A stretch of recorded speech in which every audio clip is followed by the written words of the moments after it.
New logics in the market भाग 2। क्या आप नशे के बारे में ये जानते हैं? All hidden questions. ये किताब श्री दीपक सत्य द्वारा लिखी गई है। भाग 28। नशा क्यों नहीं छूटता? उत्तर। उम्मीद है किताब को यहाँ तक पढ़ते हुए आपको नशे के बारे में ऐसी जानकारियाँ मिली होंगी जो पहले कभी नहीं मिली होगी। अब वक्त है सबसे ज़रूरी प्रश्न का उत्तर जानने का। नशा क्यों नहीं छूटता? डॉक्टर, इंजीनियर, निर्माता, निर्देश, गीतकार, संगीतकार, अभिनेता, अभिनेत्रियां, आईपीएस ऑफिसर, आईएएस ऑफिसर, जज, वकील, महिला, पुरुष, पुलिसकर्मी, वैज्ञानिक, गणितज्ञ, स्कॉलर, खिलाड़ी, बुद्धिजीवी, राजनेता, धार्मिक नेता, पहलवान, एथलीट, योगी, संत, साध्वी से लेकर सामान्य काम करने वाले सभी भारतीय महिला और पुरुष तमाम कोशिशों के बावजूद नशे से पूरी तरह मुक्त नहीं हो पाते। इसके कारण कई सारे हैं। यहाँ हम कुछ मुख्य कारणों पर चर्चा करेंगे। सबसे पहले तो नशे के कारोबारियों ने इतनी ज़्यादा अफवाहें फैलाई हुई हैं कि लोग नशा छोड़ने की हिम्मत ही नहीं कर पाते। उन्हें इतना डरा दिया जाता है कि वो बीमारी से मरते मर जाते हैं मगर नशा छोड़ने की कोशिश ही नहीं कर पाते। इसके बाद उन्होंने बैकअप के तौर पर बुराई की 3 चालों का इस्तेमाल पहले से कर रखा है। क्या आप बुराई की 3 चालें जानते हैं? आइए अब आपको बुराई की 3 सबसे शातिर चालें बताते हैं। पता न चलने देना, नफरत, गलत इलाज। पता न चलने देना बुराई की पहली सबसे शातिर चाल होती है कि वो बुराई को बुरा दिखने ही नहीं देती। एक सटीक उदाहरण देखते हैं। आप अपने आसपास के लोगों से बात करें और पूछें कि क्या वो नशा करते हैं। अधिकतम जवाब देंगे कि नहीं, हम नशा नहीं करते। फिर आप उन्हीं से पूछें कि क्या वो बीड़ी, सिगरेट, तंबाकू, गुटखा, खैनी, बियर, शराब, सामान्य हुक्का और फ्लेवर्ड हुक्के का सेवन करते हैं। जवाब में अधिकतर किसी न किसी नशीले पदार्थ को हाँ कह देंगे। ऐसा क्यों होता है? क्यों उन्होंने पहले कहा था कि वो नशा नहीं करते? दोस्तों, यदि आप उनसे लाई डिटेक्टर टेस्ट में या नाको टेस्ट में भी यह सवाल पूछोगे तो यही जवाब देंगे कि हम नशा नहीं करते, और दोनों टेस्ट उन्हें हर बार ग्रीन सिग्नल ही देंगे। ऐसा कैसे संभव है? ये संभव है बुराई की शातिर चाल की वजह से। 85% भारतीय बीड़ी, सिगरेट, तंबाकू, गुटखा, खैनी, बियर, शराब, सामान्य हुक्का और फ्लेवर्ड हुक्के को नशा मानते ही नहीं। नशे के कारोबारियों ने हमारे मस्तिष्क में डीपी घुस के हमें यह मनवा दिया है कि यह पदार्थ नशे होते ही नहीं। इस किताब को पढ़ने वाले अधिकतम माता पिता भी यह सोचकर इस किताब को पढ़ रहे थे कि हम तो नशा करते ही नहीं, क्योंकि नशे के कारोबारियों ने उन्हें यह मनवा रखा है कि नशा करने का मतलब होता है ड्रग्स लेना। सोचकर देखिए कि क्या बेहतरीन चाल है। इलाज तो तब ढूंढा जाएगा तब किसी को मुसीबत में होने का एहसास होगा। ठीक इसी समय बहुत से माता पिता चौंक गए होंगे क्योंकि अभी अभी उन्हें एहसास हुआ है कि वो भी नशा करते हैं, बस कोई उन्हें नशेड़ी नहीं पुकारता। मुझे अफसोस के साथ कहना पड़ेगा दोस्त, आप बुराई की शातिर चाल का शिकार हो चुके हो। बीड़ी, सिगरेट, तंबाकू, गुटखा, खैनी, बियर, शराब और फ्लेवर्ड हुक्का ऐसे पदार्थ हैं जो भारत में मौजूद बीमारियों के 70% परोक्ष या अप्रोक्ष रूप से जिम्मेवार हैं, जिन्हें हम भारतीय नशा मानते ही नहीं। उन्हीं की वजह से 90% लोग वक्त से बहुत पहले मर जाते हैं। दोस्त, मैंने न जाने कितने लोगों को इन पदार्थों के सेवन के चलते मरते देखा है। मैंने 95% परिवार के मुंह से नशे के खिलाफ एक बात नहीं सुनी। जब भी सुनी यह बातें सुनी कि फलाने व्यक्ति की टेंशन में चल बसे, फलाने व्यक्ति के गम में चल बसे, फलाने बीमारी से चल बसे, फलाने डर में चल बसे। भाग्य में मौत लिखी थी, सो जाने का बहाना बन गया। फलाने ग्रह की वजह से मौत हो गई, फलाने व्यक्ति के ग्रह इन पर मार कर गए। फलाना व्यक्ति मनहूस था, उसकी मनहूसियत ले डूबी। भारत में इलाज मिलता कहाँ है, इसलिए चल बसे। गरीबों की तो भगवान अल्लाह वाहेगुरु गॉड भी नहीं सुनता, बस छीन लिए हमसे। मुझे अक्सर बहुत गुस्सा आता है। मैं ये देखकर हैरान हो जाता हूँ कि इन लोगों को एहसास ही नहीं होता कि बीड़ी, सिगरेट, तंबाकू, गुटखा, खैनी, बियर, शराब और फ्लेवर्ड हुक्के ने उनके व्यक्ति को मर जाने लायक बीमार बना दिया था। अरे 20-30 सालों से वो अपने शरीर के भीतर जहर डाल रहे थे, कोई अमृत नहीं डाल रहे थे। मुझे यकीन है कि आपने भी ऐसी बातें या इनसे मिलती जुलती बातें सुनी होंगी। मेरी गुजारिश है कि आप सबसे पहले तो मेरी तरह गुस्सा मत करें, फिर इन बातों को करना तुरंत बंद कर दें। तत्पश्चात बुराई की इस चाल की गहराई को समझ लें। समझोगे तभी तोड़ निकाल सकोगे। नफरत बुराई की दूसरी चाल होती है नफरत। बुराई ये पक्का करती है कि अच्छे लोगों को बुराई के दूत बने लोगों से नफरत हो जाए। अब गैर लोगों से नफरत करके शायद आपका काम चल जाए, मगर परिवार से, दोस्तों से, सहेलियों से, पड़ोसियों से और रिश्तेदारों से नफरत करके काम नहीं चल सकता।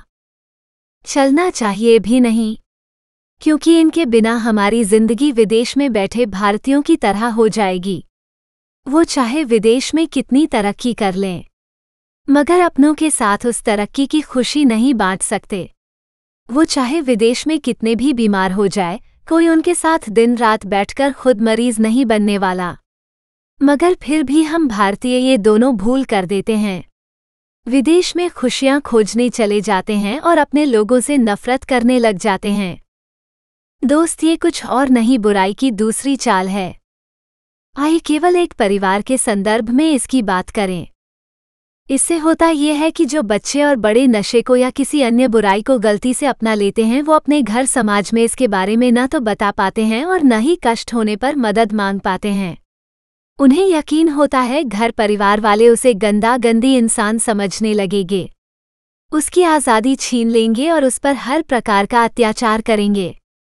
इसलिए हमारे भारतीय बच्चे या बड़े अपने घर परिवार में इसकी बात तब तक नहीं करते जब तक वे रंगे हाथ पकड़े न जाएं। जिन माता पिता को इसका पता चल जाता है वो भी समाज में मदद नहीं मांगते, क्योंकि समाज उस बच्चे को गालियां और तंज कस जीना दूभर कर देगा। ऐसे में ताज़ा स्थिति क्या बनी? पहले बच्चे खुद मदद नहीं मांग रहे थे, वहीं अब परिवार सही मदद को ढूंढ नहीं पाते। बद अच्छा बदनाम बुरा की कहावत पर अमल करते हुए सब घुट घुट कर जीने को मजबूर हो जाते हैं, जबकि बुराई खुलेआम अपना काम करती घुमती है। नफरत का एक रूप जबरदस्ती के तौर पर भी निकल कर आता है। बहुत से लोग अपने परिवार के सदस्य के साथ बुराई छोड़ने को जबरदस्ती करते हैं। वो ये भूल जाते हैं कि बुरे लोग वास्तव में बुरे नहीं होते, वो बेचारे तो बुराई के हाथों मजबूर होते हैं। ठीक वैसे जैसे एवेंजर 1 में लोकी पृथ्वीवासियों को मजबूर बना देता है, और तो और वो एक अवेंजर को भी मजबूर बनाकर बुराई करवाता है। घर परिवार से नफरत पाकर ये मजबूर लोग खुद को पूरी तरह से बुरा बना लेते हैं। नशे के संदर्भ में आप यह उदाहरण साफ देख सकते हो। जब जब किसी के परिवार वाले उसके साथ नशा छोड़ने को जबरदस्ती करते हैं, तब वो लोग ज्यादा पक्के नशेड़ी बन जाते हैं। कुछ लोग तो मारपीट करके नशा छुड़वाना चाहते हैं। मेरी नज़र में इससे बड़ी मूर्खता कोई हो नहीं सकती। जी हाँ, ये साफ स्पष्ट शब्दों में मूर्खता होती है। कोई परिवार अपने सदस्य के साथ इससे बुरा कर ही नहीं सकता। ऐसा करके वो परिवार उस मजबूर सदस्य के प्रति अपना विश्वास हिंसा के लिए खो देते हैं। वो सदस्य मरता मर जाएगा जाएगी, मगर अपने परिवार से अपने दिल का हाल कभी नहीं कहेगी। सदस्य की इस स्थिति को जानकर बाहरी बुरे तत्व उनका शारीरिक, मानसिक, आर्थिक और सामाजिक शोषण करते जाते हैं। फिर भी वो सदस्य अपने परिवार से बात नहीं करती। हिंसक परिवार यह सोचकर रिलैक्स हो जाते हैं कि उनकी सदस्य उनके सामने नशे का उपयोग नहीं करती, लेकिन वे दो महत्वपूर्ण चीज़ों को भूल जाते हैं। उसे रंगे हाथ पकड़ने से पहले भी वो आपकी जानकारी में आए बगैर नशा कर रही थी। इसका मतलब ये है कि वो चीज़ों को छिपाने में सक्षम है।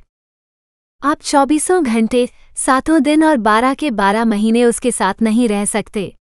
इसका मतलब है कि वो आपकी पीठ के पीछे अवश्य ही नशा करेगी।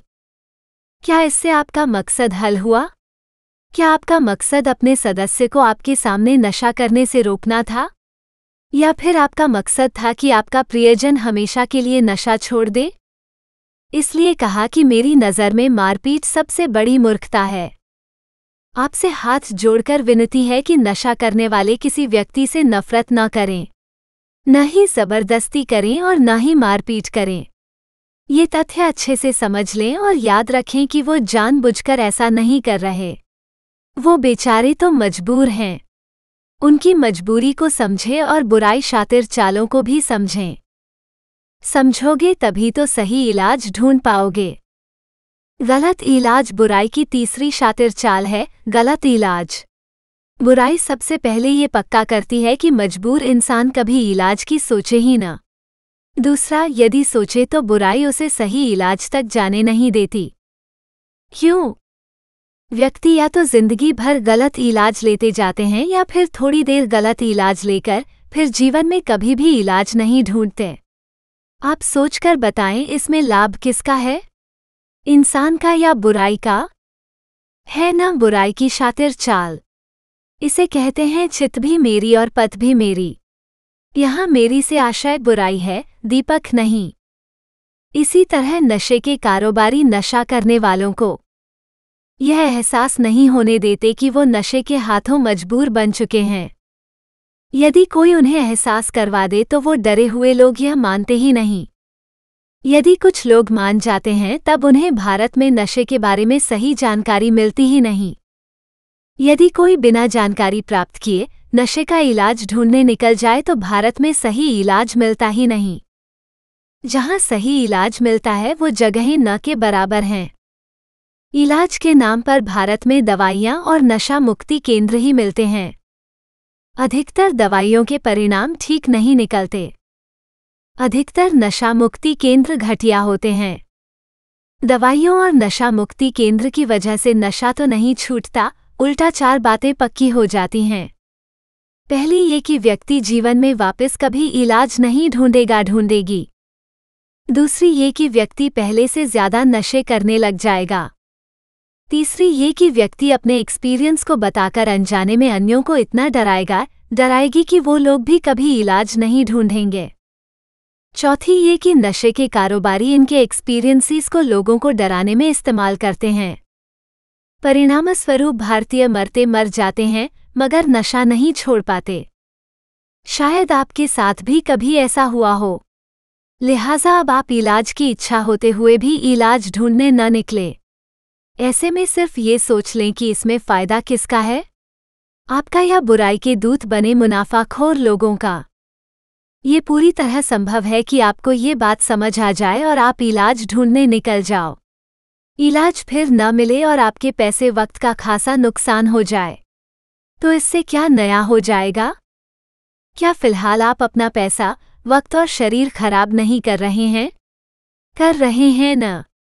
तो इलाज ढूंढने निकलने से क्या नया हो जाएगा? अब जरा सोचकर देखें कि यदि आपको सही इलाज मिल जाए और आप हमेशा के लिए नशे से मुक्त हो जाएं, तब क्या होगा? बहुत सारा पैसा और वक्त खराब होने से बच जाएगा। अस्पतालों के बहुत सारे चक्कर लगने से बच जाएंगे। परिवार वालों को बार बार दुखी नहीं होना पड़ेगा। परिवार वालों को रह रहकर आपकी मौत होती नहीं दिखेगी, जिससे वो लोग आपके साथ पल पल नहीं मरेंगे। किसी को अपने काम का नुकसान नहीं उठाना पड़ेगा। आप खुद भी खुशियों भरी जिंदगी के कम से कम 120 साल जी सकेंगे और अपने परिवार के लंबे व खुशियों भरे जीवन की पक्की व्यवस्था भी कर देंगे।